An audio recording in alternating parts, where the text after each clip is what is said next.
हीरालाल अपने गांव का सरपंच था। उसकी 2 बेटियां थीं, करिश्मा और रवीना। बड़ी बेटी करिश्मा हमेशा एक कमरे में बंद रहती थी। रवीना, तेरी बड़ी बहन चुड़ैल है क्या, जो हमेशा घर में बंद रहती है? रवीना को जब गांव की लड़कियां चिढ़ाती तो वह अपने माता पिता से जाकर कहती, माँ, पिताजी, करिश्मा मेरे साथ क्यों नहीं खेलती? आप उसे स्कूल भी नहीं भेजती। मुझे रोजाना स्कूल जाना पड़ता है। आखिर वह हमेशा कमरे में बंद क्यों रहती है? गांव वाले कहते हैं कि वो चुड़ैल है। करिश्मा चुड़ैल नहीं है बेटी, तुम बाहर जाकर खेलो। करिश्मा की तबीयत ठीक नहीं रहती, इसीलिए वो कमरे में बंद रहती है। रवीना जब चली जाती है तो हीरालाल की पत्नी हीरालाल से कहती है, इस तरह कब तक हम करिश्मा को बंद करके रखेंगे? आज नहीं तो कल लोगों को उसकी असलियत पता चल ही जाएगी। बेहतर होता कि मैं उसे पैदा ही न करती। जो हो चुका है उसके लिए रोने का कोई फायदा नहीं। मीनापुर गांव में जादूगर बाबा रहते हैं, शायद वो कुछ कर पाएं। कल मैं करिश्मा को उन्हीं के पास लेकर जाऊंगा। अगले दिन हीरालाल करिश्मा को लेकर जादूगर के पास पहुंचता है। क्या समस्या है बेटा? इस लड़की के हाथ क्यों बांध रखे हैं? समस्या ये है बाबा जी कि ये लड़की जिस चीज को छूती है वो बर्फ बनकर जम जाती है। इसलिए डर के मारे हमें इसे कमरे में बंद करके रखना पड़ता है। गांव में इसने किसी इंसान को छू लिया तो वो बर्फ बन जाएगा। बेटा, मैं इसके हाथ तो ठीक नहीं कर सकता, लेकिन मैं तुम्हें एक जोड़ी दस्ताने देता हूँ। अपनी बेटी को ये दस्ताने पहना दो। ये जमेंगे नहीं। इन्हें पहनने के बाद ये घर से बाहर निकल सकती है। करिश्मा दस्ताने पाकर बहुत खुश हुई, क्योंकि अब वह किसी भी चीज को अपने हाथों से पकड़ सकती थी। बेटी, तुम बाहर घूम सकती हो, लेकिन अपना राज किसी को मत बताना, वरना लोग तुमसे डरकर भागेंगे, या हो सकता है कोई तुम्हारा गलत फायदा उठाने की कोशिश करे। करिश्मा अपनी छोटी बहन के साथ खेलने लगी। उसने बाजार जाकर घूमना फिरना भी शुरू कर दिया। कोई दस्तानों के बारे में पूछता तो वह कह देती कि हाथ गंदे ना हो, इसलिए दस्ताने पहनती है। सरपंच की बड़ी बेटी को बचपन से किसी ने नहीं देखा था। जब वह बाहर निकलने लगी तो लोग उसकी सुंदरता देखकर मंत्र मुग्ध रह गए हैं। वैसे गांव में भूरी की सुंदरता के चर्चे होते थे, लेकिन अब सब लोग करिश्मा के बारे में चर्चा करने लगे। सरपंच की बड़ी बेटी देखी, इतनी सुंदर लड़की तो मैंने अपने जीवन में नहीं देखी। अपने हाथों की सुंदरता को बनाए रखने के लिए दस्ताने पहनती है। भूरी को गांव के लोगों की बात सुनकर बहुत चिढ़ होने लगी। हाथों की सुंदरता के लिए दस्ताने पहनती है? कहीं ऐसा तो नहीं हाथों की बदसूरती छुपाने के लिए दस्ताने पहनती हो? इसके दस्ताने तो मैं उतरवा कर रहूंगी। भूरी का जन्मदिन आने वाला था। वह अपने जन्मदिन की दावत देने करिश्मा के घर पहुंची। करिश्मा, कल रात मेरे जन्मदिन की पार्टी है, तुम जरूर आना। हाँ, तुम आओगी ना? देखो, मना मत करना प्लीज। ठीक है, मैं आऊंगी। रात में करिश्मा भूरी के घर पहुंची। भूरी ने केक में पहले से ही कुछ मिला दिया था। करिश्मा ने केक खाया तो वह बेहोश हो गई। जब उसे होश आया तो वह बिस्तर पर लेटी हुई थी और उसके दस्ताने गायब थे। मेरे दस्ताने कहाँ गए? करिश्मा दस्ताने ढूंढने के लिए रूम में रखी अलमारी खोलती है। जैसे ही वह अलमारी को छूती है, अलमारी जम जाती है। वह दरवाजों पर हाथ मारती है, दरवाजा बर्फ बनकर जम जाता है। करिश्मा खिड़की से कूदकर बाहर जाती है। कहीं तुम इसे तो नहीं ढूंढ रही हो? हाँ, मैं इन्हें ही ढूंढ रही हूँ। मेरे दस्ताने वापस करो। नहीं करूँगी, मेरे दस्ताने वापस करो, वरना मैं बहुत मुसीबत में पड़ जाऊंगी। नहीं दूंगी, तू ऐसे ही घर जा। करिश्मा अपने दस्ताने लेने के लिए हाथ आगे बढ़ाती है। भूरी अपने हाथ पीछे कर लेती है। करिश्मा के हाथ भूरी को छू लेते हैं। भूरी बर्फ बनकर जम जाती है। गांव की एक औरत यह सब देख रही थी। करिश्मा, ये तूने क्या किया? औरत चिल्लाने लगी। सुनो सुनो गांव वालों, करिश्मा चुड़ैल है, उसने भूरी को जमा दिया। करिश्मा को वहाँ से भागना पड़ता है। भागते भागते वह जंगल पार करके नदी किनारे पहुँच जाती है। वहाँ उसे एक लड़का मिलता है। क्या तुम्हें नदी पार करनी है? अगर तुम चाहो तो मेरी नाव में बैठ सकती हो। ठीक है, मैं तुम्हारी नाव में बैठ जाती हूँ, लेकिन मुझसे दूर रहना, क्योंकि मुझे एक अजीब बीमारी है। तुम क्या करते हो? मेरा नाम बबलू है। मैं शहर से बर्फ लेकर आता हूँ और गांव में बेचता हूँ। तुम्हें क्या बीमारी है? मैं जिस भी चीज को छूती हूँ वह बर्फ बन जाती है। अच्छा, तो ये बात है। खैर, तुम्हें इस बीमारी को अभिशाप नहीं समझना चाहिए। लड़का एक बाल्टी में पानी भरता है और करिश्मा से पानी में उंगली डालने के लिए कहता है। करिश्मा जैसे ही पानी में उंगली डालती है, पानी बर्फ बन जाता है। यदि तुम चाहो तो तुम मुझसे विवाह कर सकती हो। तुम इसी तरह बर्फ जमाना और मैं बर्फ बेचूंगा। इस तरह मेरा खर्चा बच जाएगा। लेकिन मेरे दस्ताने मेरे गांव में ही रह गए हैं और मेरे माता पिता भी मेरी चिंता कर रहे होंगे। तुम चिंता मत करो।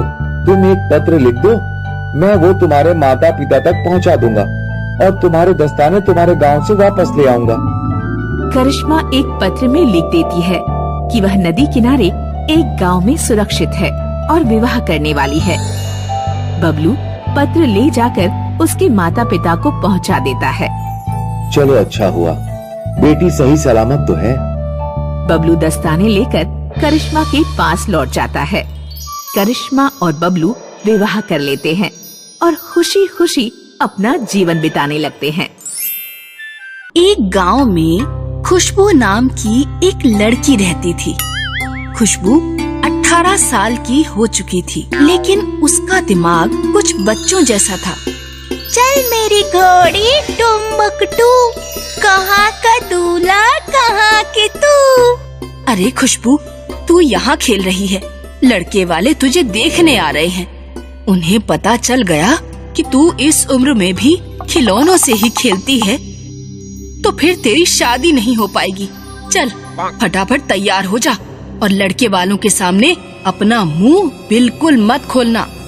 लड़के वाले खुशबू की सुंदरता देखकर उसे पसंद कर लेते हैं। उन्हें पता ही नहीं था कि खुशबू इतनी बड़ी होकर भी खिलौनों से खेलती है। खुशबू जब अपनी ससुराल पहुंचती है तो वो बैग में भरकर सारे खिलौने भी लेकर आती है। एक रात जब खुशबू के पति हिमांशु की रात में आँख खुली तो उसने देखा कि खुशबू खिलौना कार से खेल रही है। मेरी कार है सबसे तेज, चाहे कोई लगा ले रेस। खुशबू, ये क्या कर रही हो? मुझे अपने खिलौनों से प्यार है। हिमांशु उस रात तो खुशबू के खिलौने से खेलने की आदत पर ध्यान नहीं देता, लेकिन जब उसने देखा कि खुशबू रोजाना ही खिलौनों से खेल रही है तो एक रात वो खुशबू पर चिल्लाने लगा। ये क्या पागलपन है? तुम कोई बालक हो जो खिलौनों से खेलती हो? हिमांशु की माँ भी कमरे में आ जाती है। बेटा, इसने और इसकी माँ ने हमें धोखा दिया है। ये लड़की पागल है। दिन में भी मैं इसे खिलौनों के साथ ही खेलते देखती हूँ। मैं पागल नहीं हूँ और ना ही मेरे अंदर दिमाग कम है। ये खिलौने मेरे पिताजी ने दिलवाए थे। मैं अपने पिताजी से बहुत प्यार करती थी। ये खिलौने उनकी अंतिम निशानी है। मुझे नहीं चाहिए ऐसे खिलौनों से खेलने वाली बहू। हिमांशु और हिमांशु की माँ खुशबू को रात में ही घर से बाहर निकाल देते हैं। ले पकड़ अपना सामान और खिलौने, अब कभी मुझे अपनी शक्ल मत दिखाना। खुशबू बेचारी रोती हुई अपनी माँ के घर पहुँचती है। खुशबू की माँ बीमार थी और खटिया पर पड़ी हुई थी। अरे बेटी, तू इतनी रात में? मेरे ससुराल वालों ने मुझे घर से निकाल दिया माँ। तू चिंता मत कर बेटी। खुशबू की माँ को जोर जोर से खांसी आने लगती है और वो दम तोड़ देती है।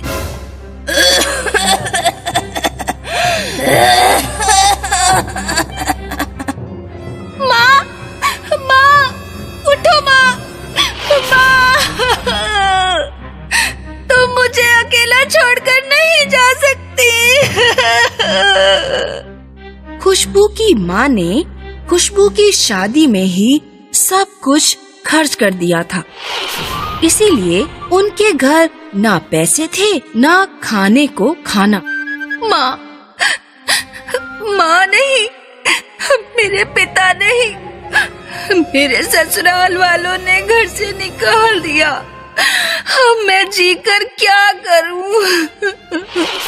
खुशबू अपने सारे खिलौने लेकर एक सूखे हुए कुएं में आत्महत्या करने के उद्देश्य से कूद जाती है, लेकिन कुएं में एक राक्षसनी उसकी कैच पकड़कर उसे बचा लेती है।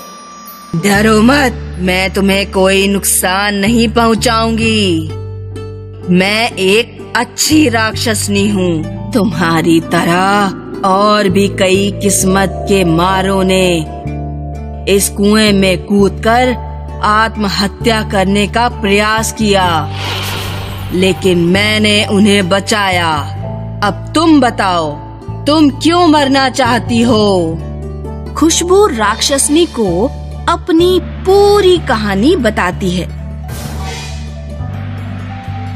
मैं तुम्हारे माता पिता को जिंदा तो नहीं कर सकती, लेकिन बेटी, मैं तुझे एक बेहतर जीवन दे सकती हूँ।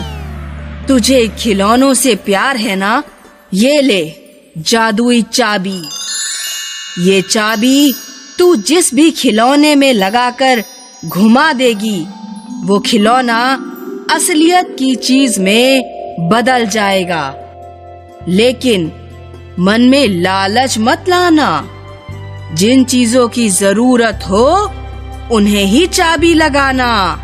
राक्षस ने खुशबू को कुएं से बाहर छोड़कर चली जाती है। खुशबू घोड़े के खिलौने में चाबी डालकर घुमाती है। खिलौना असलियत का घोड़ा बन जाता है। खुशबू घोड़े पर बैठकर घर पहुंचती है। घर पहुंचकर वो अपने गुड्डे में चाबी भर देती है। गुड्डा एक असलियत का जवान लड़का बन जाता है। खुशबू उससे शादी कर लेती है। रहने को घर है और जीवन साथी भी है। अब सिर्फ रोजी रोटी कमाने का जरिया चाहिए। खुशबू अपने पति के साथ कुछ दिन खेतों में मजदूरी करती है। जब कुछ पैसे इकट्ठे हो जाते हैं तो वो एक खिलौनों की दुकान खोल लेती है। वो और उसका पति दुकान चलाने लगते हैं। उसका जीवन सुख से कट रहा था। उधर एक दिन खुशबू के पड़ोस में रहने वाली जमुना हिमांशु के घर पहुंची। तुमने अपनी जिस बहू को घर से बाहर निकाला था, उसे एक जादुई चाबी मिल गई है, जिससे किसी भी खिलौने की वस्तु को असलियत का बनाया जा सकता है। तुम्हारी बहू के घर मैंने TV, fridge, cooler, washing machine, सब कुछ आइटम देखे। भला पूरे गांव में ये आइटम किसके घर होंगे? हिमांशु सोचता है कि अगर वो चाबी किसी तरह उसे मिल जाए तो मजा ही आ जाए। एक रात हिमांशु खुशबू के घर की छत पर चढ़ जाता है। वो खपरेल हटाकर खुशबू के घर में घुसता है और चाबी चुरा लेता है। हिमांशु बाजार जाकर एक बड़ा सा खिलौना, घर और एक बहुत सुंदर गुड़िया खरीद लाता है। अब आएगा मजा। इस खिलौना घर से मिलेगा मुझे एक बहुत बड़ा घर, और ये सुंदर गुड़िया बनेगी एक बहुत सुंदर स्त्री, जिससे मैं विवाह करूंगा। हिमांशु जैसे ही खिलौना घर को बड़ा करने के लिए उसमें चाबी लगाता है, खिलौना घर तो बड़ा ही नहीं होता, लेकिन उसका अपना घर खिलौने जैसा छोटा बन जाता है। अरे ये क्या हो गया? फिर हिमांशु गुड़िया में चाबी लगाता है। गुड़िया असलियत की सुंदर स्त्री नहीं बनती, लेकिन उसकी माँ छोटी हो जाती है। अरे अम्मा! बेटा, ये हमारे लालच का फल है। जाकर खुशबू की चाबी वापस कर दे और उससे माफी मांग। हिमांशु खुशबू के पैरों में गिरकर माफी मांगता है। तब उसकी माँ और घर दोबारा ठीक हो पाते हैं। एक अमरनाथ नाम का गांव था, जहाँ रमन नाम का आदमी रहता था। वो बहुत ही नेक दिल इंसान था, लेकिन लोग उसको बेवकूफ बनाकर अपना सारा काम करवा लिया करते थे। ऐसे ही एक दिन मोतीलाल, जो कि एक कंजूस सेठ था, वो रमन को बुलाकर कहता है, अरे ओ रमन, जरा इधर आ तो। जी मालिक, क्या हुआ? एक काम कर, जरा मेरा गोदाम साफ कर दे, बहुत गंदा हो गया है। मालिक, मैं तो खेत पर काम करने के लिए जा रहा था ताकि कुछ पैसे कमा सकूं। मुझे अपना गुजारा भी तो करना है ना मालिक। अरे तुझे पैसे की क्या जरूरत है? तुझ पर तो माता लक्ष्मी खुद ब खुद मेहरबान हो जाएंगी। आखिर वो कैसे होगा? देख, माता लक्ष्मी ऐसी जगह वास करती हैं जहां साफ सफाई रहती है। तो अगर तू मेरा गोदाम अच्छे से साफ सुथरा और एकदम चकाचक कर देगा तो माता लक्ष्मी तुझसे बहुत प्रसन्न हो जाएंगी और खुद चलकर तेरे घर आ जाएंगी। रमन मोतीलाल का काम करना नहीं चाहता था, पर वो मना नहीं कर पाता और उसकी बात मान जाता है। वो अपनी पूरी मेहनत से उसका गोदाम एकदम साफ कर देता है। साफ सफाई करने के बाद वो अपने घर चला जाता है। अरे, आप तो बहुत जल्दी वापस आ गए। क्या हुआ? खेत पर नहीं गए क्या? ये सुनकर रमन अपनी पत्नी को सारी बात बताता है। उसकी सारी बात जानने के बाद रमन की पत्नी बिगड़ते हुए कहती है, आखिर आप कब तक लोगों की बातों से बेवकूफ बनते रहेंगे? बताइए ना। लोग हमेशा आपको बेवकूफ बनाकर आपसे मेहनत वाला काम करवा लेते हैं और आप बदले में कुछ भी नहीं लेते हैं। ऐसा कब तक चलेगा? मैं क्या करूं? कोई मुझसे कोई काम कहता है तो मैं मना नहीं कर पाता। ऐसे तो हम लोग एक दिन भूखे ही मर जाएंगे। ये बड़े बड़े लोग कितना फायदा उठाते हैं और आप बस चुपचाप उनका काम करते रहते हैं। कोई बात नहीं कमला, एक ना एक दिन मुझे मेरे कर्म का फल जरूर मिलेगा। भगवान के घर देर है पर अंधेर नहीं। वो बात तो आपकी सही है। भगवान तो अपने भक्तों की हमेशा सुनता है, लेकिन हमें भी तो मेहनत करनी पड़ती है। बिना मेहनत के कुछ नहीं मिलता। अरे तुम बस भगवान पर यकीन रखो, जो होगा भगवान की कृपा से अच्छा ही होगा। लेकिन अभी मैं क्या करूं? घर में खाने को केवल आज रात का ही राशन है। अगर ये भी खत्म हो गया तो कल खाने के लाले पड़ जाएंगे।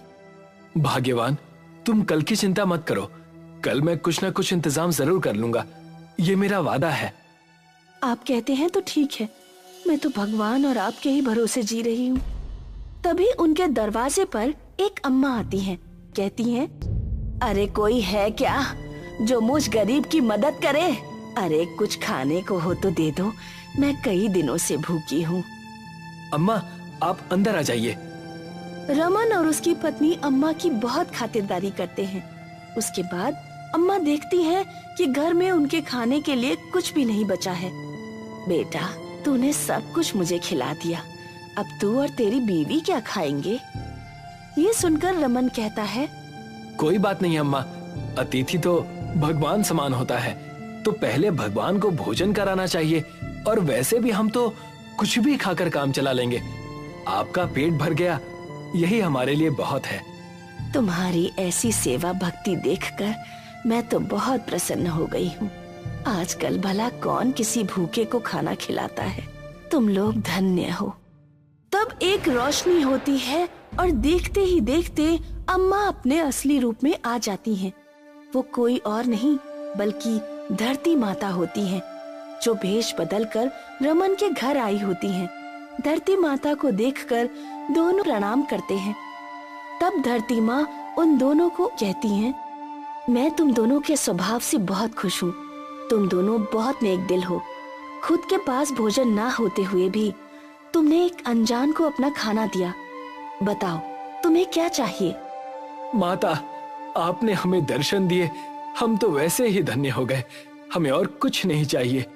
तुम दोनों का इतना नेक दिल है कि मैं तुम दोनों से बिना मिले नहीं रह पाई, इसीलिए मैं तुम दोनों से मिलने तुम्हारे पास आ गई। तुम दोनों मुझे माँ मानते हो, तो बताओ मैं तुम दोनों के लिए क्या कर सकती हूँ? मैं तो एक मामूली सा इंसान हूँ। मैं खेती करके अपना गुजारा करना चाहता हूँ, लेकिन मेरे पास खेती करने के लिए कोई जमीन नहीं है और ना ही इतना धन है कि मैं खेती करने के लिए बीज या खाद की व्यवस्था कर सकूं।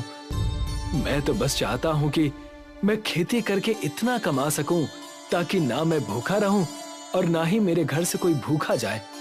ये सुनकर धरती माँ बहुत खुश हो जाती हैं और रमन को एक मंत्र बताती हैं। चंद्र आगमन, धरती माँ कृषि जागमन।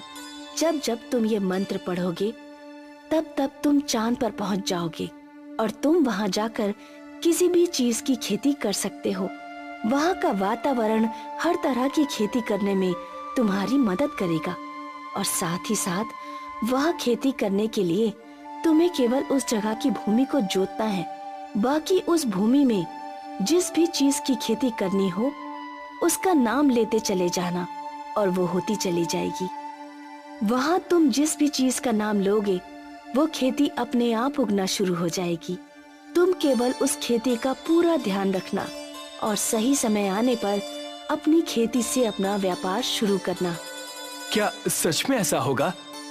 हाँ पुत्र, इस बात का ध्यान रखना कि जो भी खेती तुम करो उससे बाकी लोगों का भी भला होना चाहिए। अपने से पहले हमेशा दूसरों की मदद करने का सोचना, वरना हो सकता है ये मंत्र काम ना करे। ये कहकर माता वहाँ से गायब हो जाती हैं। इसके बाद वो दोनों उस मंत्र को एक बार पढ़ते हैं। चंद्र आगमन, धरती माँ कृषि जागमन। चंद्र आगमन, धरती माँ कृषि जागमन। जैसे ही दोनों मंत्र पढ़ते हैं तो वो पाते हैं कि अब वो दोनों चांद पर हैं। पर फिर सोचते हैं कि वो किस चीज की खेती करें। तो बहुत सोचने के बाद रमन कहता है, क्यों ना हम लोग सूरज की खेती करें, क्योंकि आज भी बहुत से गांव के लोग ऐसे हैं जो खेती करते हैं पर उनको ठीक प्रकार से सूरज की किरणें नहीं मिल पाती हैं, जिसके कारण उनकी फसलें खराब हो जाती हैं। आज भी ऐसे बहुत सारे गांव व शहर हैं जहां पर किसानों को बहुत दिक्कतों का सामना करना पड़ता है। तो अगर हम उनको सूरज बेच देंगे, अपनी फसलों को कई प्रकार का फायदा पहुंचा पाएंगे, जिससे उनकी फसलें बहुत अच्छी होंगी और इससे हमें भी मुनाफा होगा। ये तो बहुत ही अच्छा विचार है, हमें ऐसा ही करना चाहिए।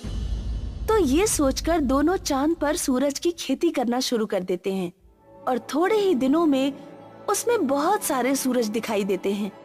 धरती माँ ने जैसा कहा था वैसा ही हुआ है। देखो कितने सारे सूरज निकल आए हैं। वो लोग धरती पर आ जाते हैं और पूरे गांव में सबको बता देते हैं कि जिनको भी सूरज चाहिए वो कुछ पैसों में ही सूरज खरीद सकते हैं। इस पर गांव वाले हैरान हो जाते हैं और सूरज खरीदने के लिए तैयार हो जाते हैं। रमन, मैंने सुना है तुम सूरज बेच रहे हो। भला ऐसा भी कहीं होता है क्या? दिखाओ तो जरा। हाँ, अभी दिखाता हूँ। रमन उस गांव वाले को सूरज दिखाता है तो वो हैरान रह जाता है और कहता है, अरे बाप रे, ये तो सच में छोटा सा सूरज है। अब इस गांव में किसी को भी खेती करने में कोई दिक्कत नहीं होगी। हाँ, बिल्कुल सही कहा। अब किसी को भी खेती करने में कोई दिक्कत नहीं होगी, सूरज निकले या ना निकले। रमन के घर के बाहर बहुत सारे लोगों की भीड़ इकट्ठा हो जाती है। रमन सभी लोगों को सूरज बांट रहा होता है और सभी लोग सूरज ले जाकर अपने खेतों में लगा रहे होते हैं, जिससे उनकी फसलों को अच्छी तरह से प्रकाश मिल रहा होता है। उनकी फसलें अच्छी होने लगती हैं। हमने तो कभी नहीं सोचा था कि रमन इतना समझदारी वाला काम कर सकता है। रमन ने तो हम सबको भौचक्का कर दिया। इधर रमन काफी मशहूर और अमीर हो जाता है। उसके पास बहुत सारा धन होता है। अब ये सब मोतीलाल को भी पता चलता है। मोतीलाल ये सब देखकर बहुत जलने लगता है। ये 2 कौड़ी के रमन ने ऐसा कौन सा काम किया है जो इतना मशहूर और अमीर हो गया? इसके यहाँ किसी को भेजकर पता लगाना होगा। वो अपने एक आदमी को रमन के यहाँ नौकरी पर लगवा देता है। उसका आदमी देखता है कि रमन कैसे एक मंत्र पढ़ के चांद पर चला जाता है और वहाँ बहुत सारे सूरज लेकर वापस आ जाता है। मोतीलाल ये सब देख के समझ जाता है कि ये सब एक मंत्र के कारण हो रहा है। अगर ये मंत्र मुझे पता चल जाए तो मैं भी चांद पर जाकर सूरज की खेती के साथ और अनेक खेती कर सकूंगा, जिसके बाद मैं रमन से कहीं ज्यादा मुनाफा कमा सकूंगा और बहुत अमीर हो जाऊंगा।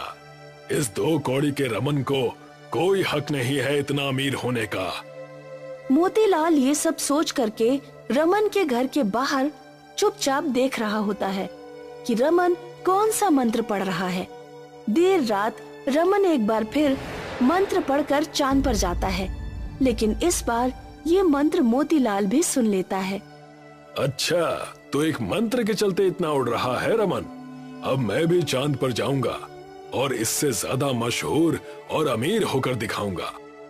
मोतीलाल वही मंत्र पढ़ता है जिससे वो भी चांद पर पहुंच जाता है और वो देखता है कि उसके आसपास बहुत सारे सूरज की खेती हो रही है। अब मैं हीरे की खेती करूंगा और रमन से कहीं ज्यादा अमीर बन जाऊंगा। मोतीलाल एक अलग सी जगह ढूंढता है। उस जगह जाकर वो हीरे की खेती करना शुरू कर देता है। फिर आखिरकार कई दिनों की मेहनत के बाद वहाँ पर हीरो का खेत बहुत बढ़िया हो जाता है।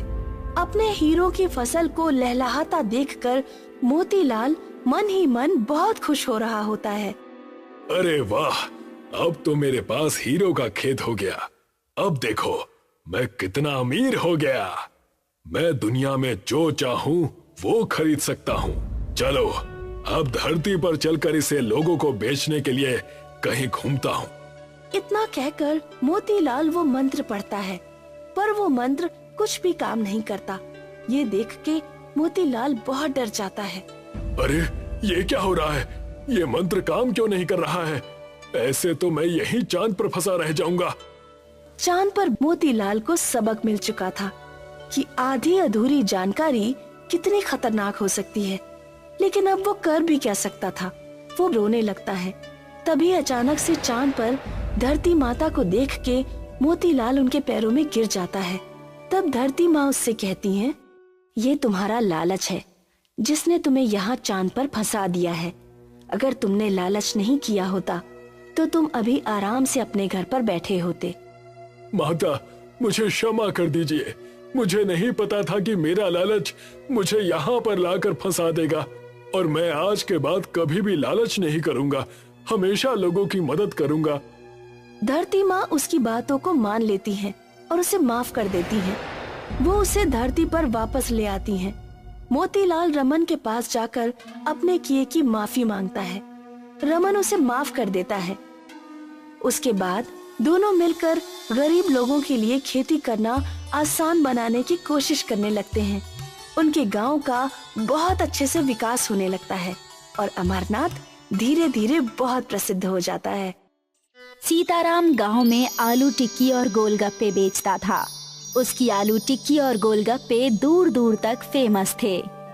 आइए आइए, गरम गरम आलू टिक्की और ठंडे ठंडे गोलगप्पों का मजा लीजिए।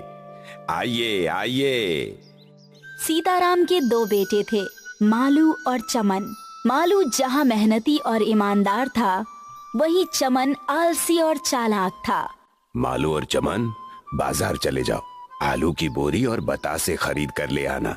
पिताजी, आज मेरा पेट ठीक नहीं है। पेट में बहुत दर्द हो रहा है। मालू, तू बाजार जा और सामान खरीद कर ले आ। कुछ साल बाद जब सीताराम बूढ़ा और बीमार हो गया तो कारोबार के बंटवारे की बात आई। सीताराम ने आलू टिक्की का कारोबार मालू को सौंप दिया और गोलगप्पे का कारोबार चमन को सौंप दिया। मालू और चमन, मेरे लिए तुम दोनों एक समान हो, इसलिए मैंने कारोबार के बंटवारे में कोई भेदभाव नहीं किया है। तुम दोनों अपना अपना कारोबार खूब मन लगा कर करना। मेरी इच्छा है बेटों कि मैं तुम दोनों की शादी एक साथ एक मंडप में ही करूं। जैसी आपकी आज्ञा पिताजी। दोनों बेटों मालू और चमन की शादी तय कर दी गई। मालू की बहू का नाम पुष्पा था और चमन की बहू का नाम विमला। मालू ने अपनी आलू टिक्की की दुकान संभालनी शुरू कर दी। उधर चमन घर पर आराम करता या दोस्तों से गप्पे लड़ाता और उसकी पत्नी गोलगप्पों की दुकान संभालती। आलसी चमन भले ही दुकान पर काम ना करता हो, लेकिन दूसरों की जमीन जायदाद हड़पने के मामले में उसका दिमाग बहुत तेज चलता था। चमन मालू का कारोबार हड़पने के बारे में सोचने लगा। इस मामले में उसकी पत्नी ने भी उसका साथ दिया। किसी तरह मालू की आलू टिक्की का धंधा हमारे हाथ लग जाए तो मजा ही आ जाए। बैठे बैठे दिमाग ही चलाते रहोगे या कुछ करोगे भी? चमन को पता था कि मालू हर रोज सुबह आलू की बोरी लेने मोटरसाइकिल से बाजार जाता है। चमन ने एक रात चुपचाप मोटरसाइकिल के ब्रेक्स फेल कर दिए। अगले दिन मालू तेज स्पीड में गाड़ी चला रहा था। ब्रेक्स नहीं लगे और उसका एक्सीडेंट हो गया। इसी समय चमन ने मालू की दुकान को अपने कब्जे में ले लिया। मालू की बहू पुष्पा हॉस्पिटल में व्यस्त रह गई। वो कोर्ट कचहरी के चक्कर कहाँ से लगाती। पुष्पा ने अपने ससुर से कहा, पिताजी आप एक बार चमन भाई साहब से कह दीजिए कि वे हमारी दुकान छोड़ दें। मैं हॉस्पिटल में अपने पति को संभालूं या चमन भाई साहब पर केस ठोककर कोर्ट कचहरी के चक्कर लगाऊं। मालू के इलाज के लिए डॉक्टर ने 1 लाख रुपए मांगे हैं। मैं उनका इंतजाम नहीं कर पा रही हूँ। चमन मेरी एक नहीं सुनता बेटी। मैंने उसे बहुत समझाया पर वो मेरे हाथ से निकल चुका है। लेकिन उसे अपने बुरे कर्मों का फल कभी न कभी जरूर चुकाना होगा। तो पिताजी मैं तो इस तरह सड़क पर आ जाऊंगी।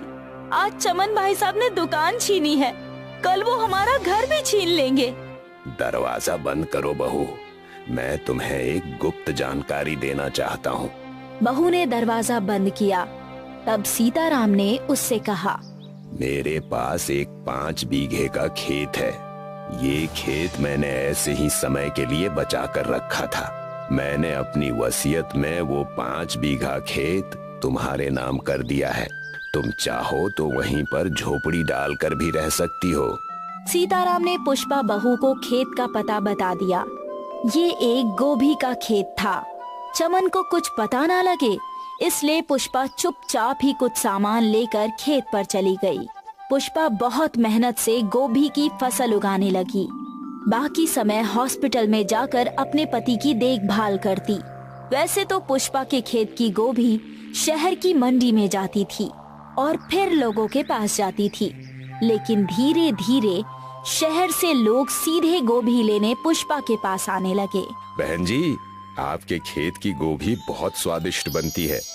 मुझे 5 किलो गोभी दे दीजिए। 10 किलो गोभी मुझे भी चाहिए और 10 किलो कल लेने आऊंगा। तैयार रखिएगा। शहर से आए लोगों की वजह से पुष्पा की अच्छी कमाई होने लगी। अगर इसी तरह कमाई होती रही तो मैं 1 लाख रुपए इकट्ठे कर लूंगी, फिर मेरे पति का इलाज हो जाएगा। एक दिन पुष्पा जब सुबह सुबह अपने खेत पर गई तो वहाँ एक विशाल राक्षस मौजूद था। मैं चंद्रमा से आया हूँ। सुना है तुम्हारी गोभी बहुत स्वादिष्ट होती है। तुम मुझे और मेरे भाइयों को गोभी बनाकर खिलाओ। मेरे पास तुम्हें गोभी बनाकर खिलाने का टाइम नहीं है, यहाँ से चले जाओ। मैं जो ऑर्डर देता हूँ उसे पूरा करना होता है। राक्षस ने पुष्पा के खेत की 10 किलो गोभी और पुष्पा को उठाया और उड़ाकर चंद्रमा पर ले गया। पुष्पा ने देखा चंद्रमा पर और भी राक्षस मौजूद है। जल्दी से गोभी की सब्जी और पूड़ियाँ बनाओ। जितनी जल्दी अपना काम खत्म कर लोगी उतनी जल्दी मैं तुम्हें पृथ्वी पर छोड़ आऊंगा। तुम समझते क्यों नहीं? पृथ्वी पर मेरे पति बीमार हैं। ज्यादा बकबक मत करो, जल्दी से ऑर्डर पूरा करो। पुष्पा ने मजबूरी में गोभी की सब्जी और पूरियां तैयार की। राक्षसों ने खूब छक कर खाया। वाह बेटी पुष्पा, मजा आ गया। तेरी गोभी वाकई बहुत स्वादिष्ट है। हम राक्षस लोग मिलकर तुझे कुछ देना चाहते हैं। राक्षसों ने पुष्पा को एक जादुई दीवार और चांद पर जमीन का एक टुकड़ा दिया। इस दीवार में घुसकर तुम चांद पर जा सकती हो। चांद पर हमने तुम्हें जमीन दी है, तुम उस जमीन पर खेती कर सकती हो। हमारे पास ढेर सारा सोना भी है, तुम चाहो तो सोना ले जा सकती हो। पुष्पा ने सोना लेने से इनकार कर दिया। मैं सिर्फ अपनी मेहनत की कमाई खाती हूँ। राक्षस पुष्पा की ईमानदारी देखकर बहुत खुश हुए। राक्षस द्वारा दी गई दीवार का प्रयोग करके पुष्पा अपने घर लौट आई। घर आकर उसे पता लगा कि चमन ने उसके गोभी के खेत पर भी कब्जा कर लिया है। तुझे क्या लगता था पुष्पा कि तू खेत को मुझसे छुपा लेगी? मेरे कान बहुत दूर की सुन लेते हैं। जब गोभी का खेत भी छिन गया तो पुष्पा निराश नहीं हुई और ना ही कोर्ट कचहरी गई, क्योंकि उसके पास चांद पर खेत था। पुष्पा जादुई दीवार से रोजाना चांद पर जाती और खेत में गोभी उगाती। पुष्पा ने 1 लाख रुपए इकट्ठे कर लिए और अपने पति मालू का इलाज करा लिया। लेकिन किसी तरह चमन को पुष्पा की जादुई दीवार और चांद पर खेती के बारे में पता लग गया। चांद पर खेती? मैं भी चांद पर जरूर जाऊंगा और ढेर सारी जमीन पर खेती करके खूब सारे पैसे कमाऊंगा। एक रात जब पुष्पा के घर पर सब लोग सो रहे थे तो चमन पुष्पा के कमरे में घुस गया और जादुई दीवार से चांद पर पहुंच गया। उस समय सारे राक्षस सो रहे थे और राक्षसों के पास ढेर सारा सोना पड़ा हुआ था। सोने को देखकर चमन के मन में लालच आ गया। उसने बोरियों में सोना भरा और ले जाने लगा। लेकिन तभी राक्षसों का सरदार जाग गया। अरे भाइयों उठो, ये आदमी हमारा सोना चुराने आया है। मुझे माफ कर दो, मैं ये सोना यहीं रख देता हूँ। तुझे माफी नहीं मिलेगी। तूने पुष्पा पर खूब अत्याचार किए हैं, मैं तुझे कुत्ता बना दूंगा। राक्षसों ने चमन को एक कुत्ता बना दिया और पृथ्वी पर छोड़ दिया। चमन कुत्ते के रूप में जब घर पहुंचा तो उसकी बीवी ने उसे डंडा मारकर घर से बाहर भगा दिया।